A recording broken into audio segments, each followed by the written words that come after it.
خالد کے ساتھ جو مجاہدین کا جو لشکر تھا اس کی تعداد 9000 پوری نہیں تھی۔ اسے بھی خالد نے 3 حصوں میں تقسیم کر دیا۔ ہر حصے کو ایک ایک مقام فتح کرنا تھا۔ خالد نے بہت بڑا خطرہ مول لے لیا تھا، لیکن انہیں اللہ کی ذات پر اتنا بھروسہ تھا کہ انہوں نے اتنا بڑا خطرہ مول لے لیا۔ معزز ناظرین، ہماری آپ سے ایک چھوٹی سی گزارش ہے کہ ہمارے چینل پر اب تک نئے ہیں تو ہمارے چینل کو سبسکرائب کر دیں، ساتھ بیل آئیکن کے بٹن پہ کلک لازم کریں اور ویڈیو کو پورا واچ کریں۔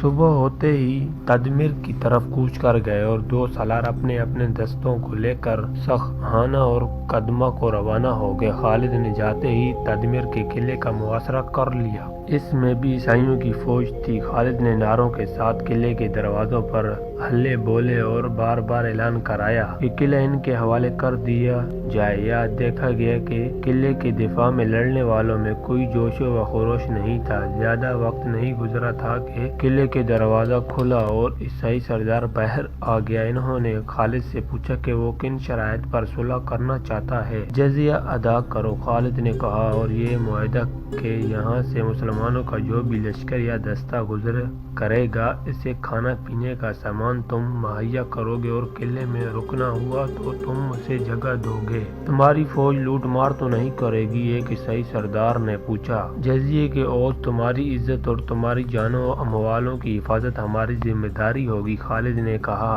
کسی اور نے تم پر حملہ کیا تو مسلمان تمہاری مدد کو پہنچیں گے اور تم رومی اور غسانیوں کا ساتھ نہیں دو گے۔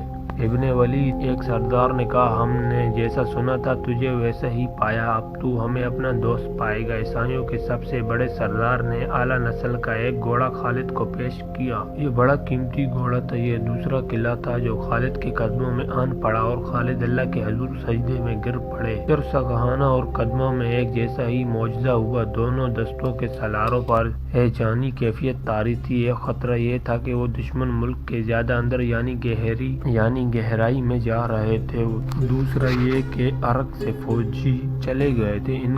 ان قصبوں میں ہونا وہاں کے لوگوں کے ساتھ مل کر مقابلے میں آنا لازمی تھا، اور سب سے بڑا خطرہ تو یہ تھا کہ دونوں سالاروں کے پاس صرف ایک دستہ تھا۔ دونوں دستے تقریباً ایک ہی وقت اپنے اپنے ہدف پر پہنچے۔ دونوں سالاروں نے اپنے اپنے طور پر یہ طے کر لیا تھا کہ ان کا مقابلہ اگر زیادہ تعداد سے ہو گیا تو وہ جم کر نہیں لڑیں گے بلکہ گھوم پھر کر اور دشمن کو بکھیر کر لڑیں گے۔ انہوں نے یہ بھی سوچ لیا تھا کہ خالد سے مدد نہیں مانگیں گے کیونکہ خالد ایک قلعے پر حملہ کرنے گئے تھے۔ ایمان کے جذبے کی یہ انتہا تھی کہ وہ اتنی قلیل تعداد میں کہاں جا پہنچے تھے۔ انہوں نے اپنی جانیں اور اپنے اموال اللہ کے سپرد کر دیے تھے۔ وہ اپنی بیویوں اور اپنے ماں باپ اور اپنے بہن بھائیوں کو فراموش کیے ہوئے تھے۔ ان پر یہ نشہ طاری تھا کہ کفار کے فتنے کو ختم کر کے اللہ کا پیغام کو زمین کے دوسرے سرے تک پہنچانا ہے۔ ان کے دلوں میں اللہ کا نام اور رسول اللہ صلی اللہ علیہ وسلم کا عشق تھا اور ان کے ذہنوں میں کوئی وہم اور کوئی شک نہ تھا۔ جہاد ان کی عبادت تھی اور وہ اللہ ہی سے مدد مانگتے تھے۔ ایک سالار سخہانہ کے قریب اور دوسرا قدمہ کے قریب پہنچا تو دونوں جگہوں پر ایک ہی جیسا منظر دیکھنے میں آیا۔ وہاں کے لوگ باہر نکل آئے اور ان کی تعداد بڑھتی گئی۔ سالاروں نے اپنے اپنے دستے کو پھیلا دیا۔ یہاں کوئی دھوکہ دکھائی دے رہا تھا، وہ لوگ مسلح نہیں تھے۔ ان کی عورتیں اور بچے بھی باہر آ گئے اور سب ہاتھ اوپر کر کے ہلا رہے تھے۔ سالاروں نے اپنے اپنے دستے کو محاصرے کی ترتیب میں کر دیا۔ ان کی نظریں ان مکانوں پر لگی ہوئی تھی جو چھوٹے چھوٹے قلعوں کی مانند تھے۔ سالاروں کو خطرہ یہ نظر آ رہا تھا کہ وہ اگر آگے بڑھیں گے تو ان مکانوں سے ان پر تیر برسنے لگیں گے۔ وہ رک رک کر آگے بڑھنے لگے۔ دونوں بستیوں کی آبادی عربی عیسائیوں کی تھی۔ ان میں سے 4-5 معمر سفید ریش آگے بڑھے۔ قریب آ کر انہوں نے استقبال کے انداز میں بازو پھیلا دیے۔ ہم تمہارا استقبال کرتے ہیں، ایک سفید ریش عیسائی نے کہا۔ آؤ دوستوں کی طرح آؤ، ہم امن کے بندے ہیں اور اگر ہم پر ایک بھی تیر آیا تو اس بستی کی تباہی دیکھ کر بھی یقین نہیں کرو گے، سالار نے کہا۔ مکانوں کے دروازے کھلے ہیں، عیسائی بزرگ نے کہا۔ آبادی کا ایک بچہ بھی اندر نہیں، دیکھ لو کسی کے ہاتھ میں کمان نہیں، پرچی نہیں، تلوار نہیں۔ کہاں ہیں وہ جو عرق سے یہاں آئے تھے؟ سالار نے پوچھا۔ کچھ ہے کچھ چلے گئے ہیں۔ ایک معمر عیسائی نے کہا، انہوں نے ہی ہمیں بتایا ہے کہ تمہاری فوج لوٹ مار نہیں کرتی، نہتوں اور بے کسوں پر ہاتھ نہیں اٹھاتی، اور تم ایسی شرطوں پر دوستی قبول کر لیتے ہو جو کسی پر بار نہیں ہوتی، اور جو ہماری شرائطیں قبول نہ کرے کا انجام کچھ اور ہوتا ہے۔ سالار نے کہا، اے مدینہ کے سالار، عیسائی سردار نے کہا، بتا تیری شرائطیں کیا ہیں؟ وہی جو تمہاری پیٹھ اٹھا سکیں گی اور کمر کو توڑیں گی نہیں۔ سالار نے کہا، جزیہ ہم خود دیکھیں گے کہ جو جزیہ عطا کرنے کے قابل نہیں اس سے ہم کچھ بھی نہیں لیں گے۔ کچھ اور مسلمانوں کا لشکر یا کوئی دستہ یا کوئی قاصد یہاں سے گزرے گا تو یہ اس بستی کی ذمہ داری ہوگی کہ اس پر حملہ نہ ہو۔ سالار نے کہا، اگر وہ یہاں رکنا چاہیں گے تو ان کے جانوروں کا چارہ بستی کے ذمہ ہوگا۔ ان کی کوئی اور ضرورت جو تم پر باہر نہیں ہوگی وہ تم پوری کرو گے۔ ہمارے لشکر کا کوئی فرد بستی کے کسی گھر میں داخل نہیں ہوگا۔ تمہاری عزتوں کی اور تمہاری جانوں و مال کی حفاظت کے ذمہ دار ہم ہوں گے۔ رومیوں کی طرف سے، غسانیوں اور فارسیوں کی طرف سے تمہیں کوئی دھمکی ملے گی یا تم پر کوئی حملہ کرے گا تو اس کا جواب ہم دیں گے۔ دونوں بستیوں میں ایسے ہی ہوا۔ اس دور میں فوجوں کا یہ رواج تھا کہ بستیوں کو لوٹتی اور جھاڑتی چلی جاتی تھی۔ کوئی عورت ان سے محفوظ نہیں رہتی تھی۔ جو آبادیوں ان کے آگے جھک جاتی ان کے ساتھ تو فاتح فوجیں اور زیادہ برا سلوک کرتی تھی۔ لیکن یہ روایات مسلمانوں نے قائم کی کہ جس نے دوستی کا ہاتھ بڑھایا اسے اپنی پناہ میں لے لیا اور اس کی عزت کی حفاظت کو اپنی ذمہ داری سمجھا۔ اسی کا اثر تھا کہ کفار کی بستیاں ان کے ساتھ دوستی کے معاہدے کرتی جا رہی تھی۔ خالد کو اطلاع ملی کہ سگہانہ اور قدمہ کی آبادی نے اطاعت قبول کر لی ہے، تو انہوں نے وہاں کے لیے عمال مقرر کر کے دونوں دستوں کو اپنے پاس بلا لیا۔ خالد نے آگے بڑھنے کا حکم دیا۔ آگے قریتین کا قصبہ تھا جس کی آبادی دوسری بستیوں کی نسبت زیادہ تھی۔ خالد نے اس کے قریب پہنچ کر لشکر کو روک لیا اور اپنے دو نائبوں سے کہا کہ وہ بستی میں جا کر صلح اور معاہدے کی بات کریں۔ یہ دونوں ابھی چلے ہی نہیں تھے کہ وہاں ایک آبادی نے دائیں اور بائیں سے مسلمانوں کے لشکر پر حملہ کر دیا۔ یہ حملہ اگر غیر متوقع نہیں تو اچانک ضرور تھا۔ خالد نے اپنے لشکر کو ہجوم کی صورت میں نہیں بلکہ جنگی ترتیب میں رکھا ہوا تھا۔ وہ آخر دشمن ملک میں تھے۔ انہوں نے ایک دو دستے پیچھے رکھے ہوئے تھے۔ جو ہی حملہ ہوا خالد نے پیچھے والے دستوں کو آگے بڑھا دیا۔ حملہ آوروں میں بستی کے لوگ زیادہ معلوم ہوتے تھے اور ان میں کچھ تعداد باقاعدہ فوجیوں کی بھی تھی۔ یہ دوسری جگہوں مثلاً عرق اور تدمیر سے آئے ہوئے فوجی تھے۔ یہ سب لوگ تعداد میں تو زیادہ تھے لیکن ان کے لڑنے کا انداز اپنا ہی تھا اور یہ انداز باقاعدہ فوج والا نہیں تھا۔ خالد کی جنگی چالوں کے سامنے تو بڑے تجربے کار سالار بھی نہیں ٹھہر سکتے تھے۔ تھوڑی ہی وقت میں مجاہدین نے اس ہجوم کی یہ حالت کر دی کہ ان کے لیے بھاگ نکلنا بھی محال ہو گیا، کیونکہ یہ لڑائی تھی اور مسلمانوں پر باقاعدہ حملہ ہوا تھا۔ اس لیے خالد نے جنگی اصولوں کے تحت احکام دیے۔ مسلمانوں نے بستی پر حملہ کیا اور مال غنیمت اکٹھا کیا، قیدی بھی پکڑے اور آگے بڑھے۔ اب خالد پہلے سے زیادہ محتاط ہو گئے تھے۔ جوں وہ آگے بڑھتے جاتے تھے انہیں دشمن قسم کے لوگ سے واسطہ پڑتا جاتا تھا۔ اس جھڑپ سے فارغ ہو کر آگے گئے تو 8-9 میل آگے بے شمار مویشی چر رہے تھے۔ خالد نے حکم دیا کہ تمام مویشی اپنے قبضے میں لے لیے جائیں۔ یہ ہوارے کا علاقہ تھا۔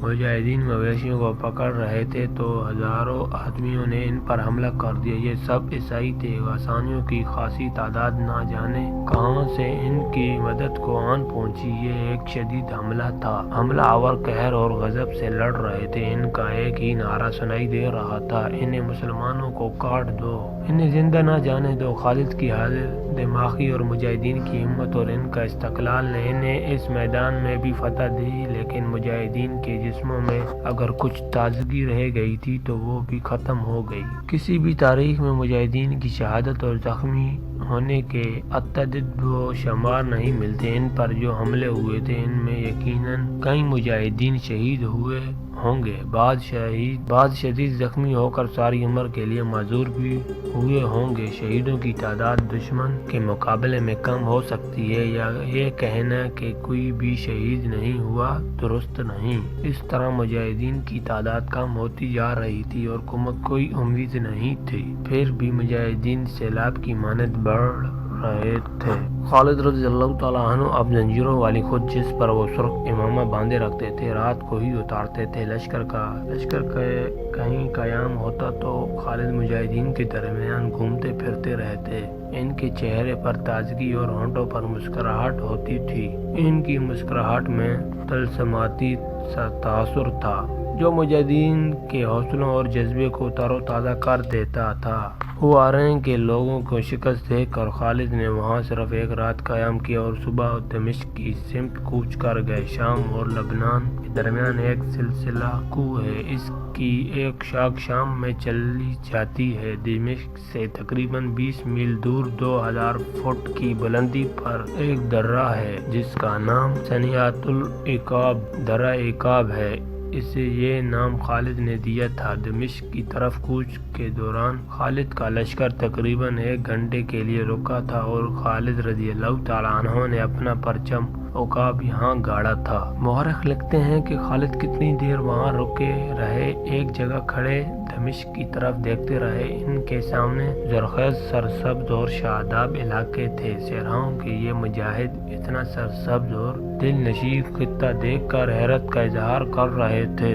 دمشق سے 11-12 میل دور مرج راحت نام کا ایک شہر تھا۔ اس کی تمام تر آبادی غسانیوں کی تھی۔ غسانیوں کی بادشاہی میں ہلچل بے پا تھی۔ ان کے پایا تخت بصرہ میں اطلاع پہنچ چکی تھی کہ مسلمان بڑی تیزی سے بڑھے چلے آ رہے ہیں اور عیسائی ان کے آگے ہتھیار ڈالتے چلے جا رہے ہیں۔ غسانیوں کا بادشاہ جبل بن الیمم غصے میں رہنے لگا تھا۔ فارسیوں کی طرح وہ بھی بار بار کہتا تھا کہ ان ذرہ جتنے مسلمانوں کے اس کی بادشاہی میں داخل ہونے کی جرأت کیسی ہوئی ہے۔ اس نے اپنے جاسوس بھیج کر معلوم کر لیا تھا کہ مسلمان کس طرف سے آ رہے ہیں اور ان کی نفری کتنی ہے۔ اسے آخری اطلاع یہ ملی کہ خالد بن ولید دمشق سے کچھ دور رہ گیا ہے اور وہ مرج راحت کے راستے دمشق تک پہنچے گا۔ مرج راحت جبل غسانی نے کہا اور سوچ میں پڑ گیا، پھر بھڑک کر بولا، سرد مرج راحت کیا ان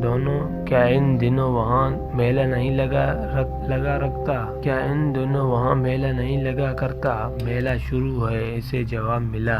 جبلہ نے اسی وقت اپنے سالاروں کو بلایا اور انہیں کچھ احکام دیے اور کہا کہ ان احکام پر فوراً عمل درآمد شروع ہو جائے۔ یہ ایک چال تھا جو اس نے خالد کے لشکر کے لیے مرج راحت کے میلے میں بچھا دیا تھا۔ وہ عیسائی تھے جنہوں نے مسلمانوں کے آگے گھٹنے ٹیک دیے تھے۔ اس نے کہا، مسلمان اس خوشی کے ساتھ آگے بڑھتے آ رہے ہیں کہ ان کے راستے میں جو بھی آئے گا ان کی اطاعت قبول کر لے گا۔ رومیوں کو نیچے دکھانے والے غسانی عرب کے بدوؤں کی اطاعت قبول نہیں کریں گے۔ ہم مرج راحت میں ہی ان کا خاتمہ کر دیں گے۔ خالد رضی اللہ تعالیٰ عنہ مرج راحت کے قریب پہنچ رہے تھے اور انہیں میلہ نظر آ رہا تھا۔ بہت بڑا میلہ تھا۔ یہ غسانیوں کا کوئی تہوار تھا۔ ہزاراں لوگ جمع تھے۔ کھیل تماشے ہو رہے تھے، گھڑ دوڑ اور شتر دوڑ بھی ہو رہی تھی۔ کہیں ناچ تھا، کہیں گانے تھے۔ ایک وسیع میدان تھا جس میں آدمی ہی آدمی تھے۔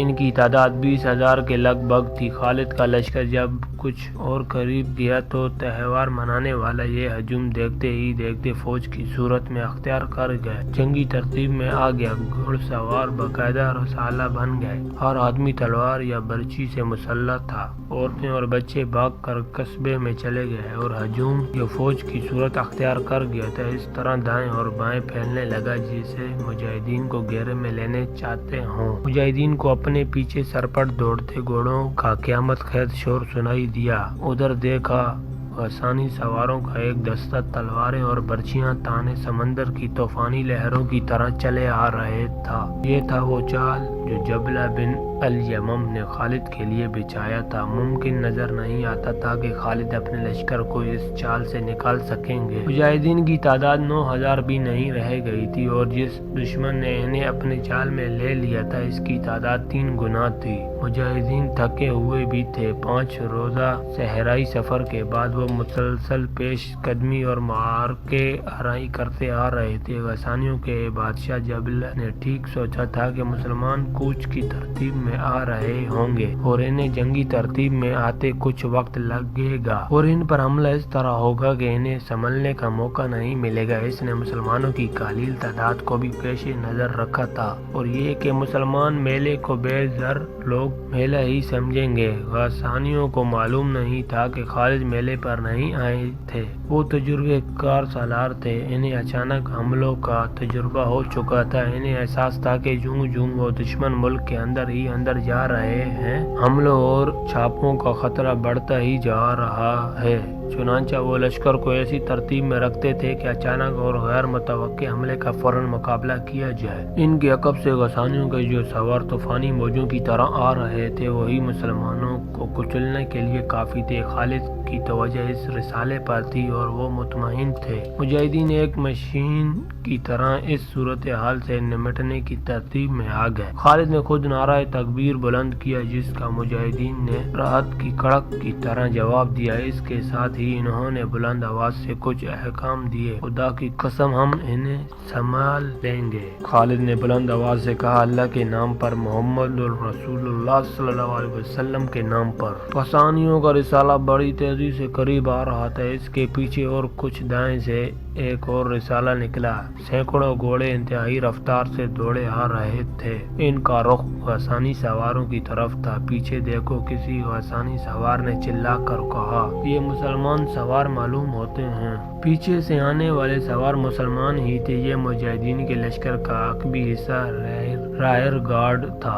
ان سواروں نے غسانی سواروں کو آن لیا۔ غسانی سوار اس حملے کے لیے تیار نہیں تھے۔ ان کا حلہ چارج بے ترتیب ہوتے ہوتے رک گیا۔ ادھر سے خالد نے اپنے سوار دستے کو تیز حملے کا حکم دے دیا۔ غسانی سوار گھیرے میں آ کر سکڑنے لگے، پھر وہ اتنے سکڑ گئے کہ ان کے گھوڑوں کو ایک قدم بھی دائیں بائیں اور آگے پیچھے ہلنے کی جگہ نہیں ملتی تھی۔ اس کے ساتھ ہی خالد نے شتر سوار تیر اندازوں کو میلے والے لشکر پر تیر برسانے کا حکم دے دیا اور دوسرے دستوں کو دشمن کے پہلو پر حملے کے لیے بھیج دیا۔ انہوں نے اپنے دستے کے سامنے سے حملہ کیا۔ یہ عقل اور جذبے کی لڑائی تھی۔ غسانی پیادوں کو اپنے گھوڑ سواروں پر بھروسہ تھا جو اب مجاہدین کی تلواروں سے کٹ رہے تھے۔ یہ مارکے سے نکل کر بھاگ رہے تھے۔ خالد کی کوشش یہ تھی کہ دشمن کے لشکر کے عقب میں چلے جائیں تاکہ دشمن شہر میں نہ جا سکے۔ خالد کے حکم سے غسانیوں کے خیموں کو آگ لگا دی گئی۔ یہ خیمے میلے کے لیے لگے ہوئے تھے۔ شعلوں نے غسانیوں پر خوف طاری کر دیا۔ ان کے حوصلے تو یہیں دیکھ کر ٹوٹ گئے تھے کہ انہوں نے جو جال بچھایا تھا وہ بری طرح ناکام ہو گیا تھا۔ غسانیوں کے پاؤں اکھڑنے لگے۔ ان کا جانی نقصان اتنا زیادہ ہو رہا تھا کہ خون دیکھ کر وہ گھبرا گئے۔ آخر وہ بھاگنے لگے۔ خالد بار بار اعلان کرا رہے تھے کہ اپنے شہر کو تباہی سے بچانا چاہتے ہو تو باہر رہو۔ شام تک خالد اس شہر سے مال غنیمت اور بہت سے قیدی اکٹھے کر چکے تھے۔ شہر میں ان عورتوں کے بین سنائی دے رہے تھے جن کے خاوند، بھائی، باپ اور بیٹے مارے گئے تھے۔ خالد نے رات کو ابو عبیدہ کے نام ایک پیغام بھیجا کہ وہ خالد کو بصرہ کے قرب و جوار میں ملیں۔ بصرہ غسانی حکومت کا پایہ تخت تھا۔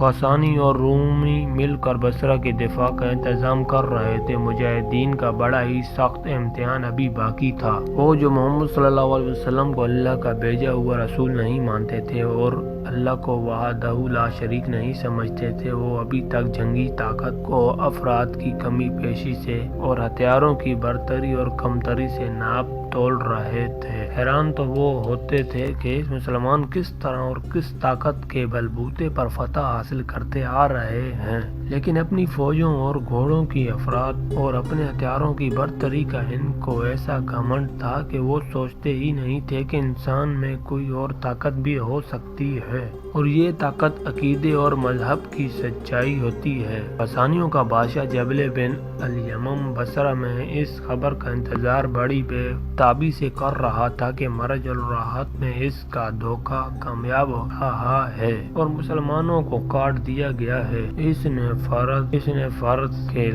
نے فرض کر لیا تھا کہ مسلمانوں کو شکست دی جا چکی ہے۔ اسے آخری اطلاع یہ ملی تھی کہ مسلمانوں کے لیے میلے کی صورت میں پھندا تیار ہو چکا ہے اور مسلمان تیزی سے اس پھندے میں آ رہے ہیں۔ جبلہ کے طور اور انداز ہی بدل گئے تھے کہ گزشتہ رات اس نے اپنے ہاں جشن کا سما بنا دیا تھا۔ شراب کے مٹکے خالی ہو گئے تھے۔ جبلہ بن الیمم شراب میں تیرتا اور نشے میں اڑتا جوان ہو گیا تھا۔ اس نے بڑھاپے کا مذاق اڑایا تھا۔ اس نے یہ بھی نہیں دیکھا تھا کہ اس کے حرم کی جوان عورتیں من مانی کر رہی ہیں اور ان میں سے بعض اس کی قید و بند سے آزاد ہو کر اپنی پسند کے آدمیوں کے ساتھ محل کے باغیچوں میں غائب ہو گئی ہیں۔ خود جبلہ کی بدمستی کا یہ عالم تھا کہ اس جشن میں نوشی میں ایک بڑی حسین اور نوجوان لڑکی اس کے سامنے سے گزری تو اس نے لپک کر لڑکی کو پکڑ لیا اور اسے اپنے بازوؤں میں جکڑ کر بے ہودہ حرکتیں کرنے لگا۔ لڑکی اس کے بازوؤں سے آزاد ہونے کو تڑپنے لگی۔ تیری یہ جرأت! اس نے لڑکی کو الگ کر کے ایک جھٹکے سے اپنے سامنے کھڑا کیا اور بڑے سخت غصے میں بولا، کون ہے تو جو میرے جسم کو ناپسند کر رہی ہے؟ تیری بانجی! لڑکی نے روتے ہوئے چلا کر کہا، تیرے باپ کی بیٹی۔ جبلہ بن الیمم نے بڑی زور سے قہقہ لگایا۔ فاتح کی خوشی کا نشہ شراب کے نشے سے تیز ہوتا ہے، جبلہ نے کہا۔ اس کی آواز لڑکھڑا رہی تھی۔ کل جب مجھے خبر ملے گی کہ مسلمانوں کو کچل دیا گیا ہے اور ان میں سے کوئی بھی بھاگ نہیں سکا تو میری حالت اور زیادہ بری ہو جائے گی۔ اس کی بانجی روتی ہوئی جشن سے نکل گئی۔ پھر وہ وقت آ گیا جب وہ مسلمانوں پر اپنی فتح کی خبر کا منتظر تھا۔ اب تک خبر آ جانی چاہیے تھی۔ وہ باغ میں جا بیٹھا تھا۔ ایک جوان سال خادمہ تشتری میں شراب کی سراہی اور پیالہ رکھے اس کی طرف جا رہی تھی۔ ادھر سے دربان بڑا تیز چلتا اور اس تک پہنچا۔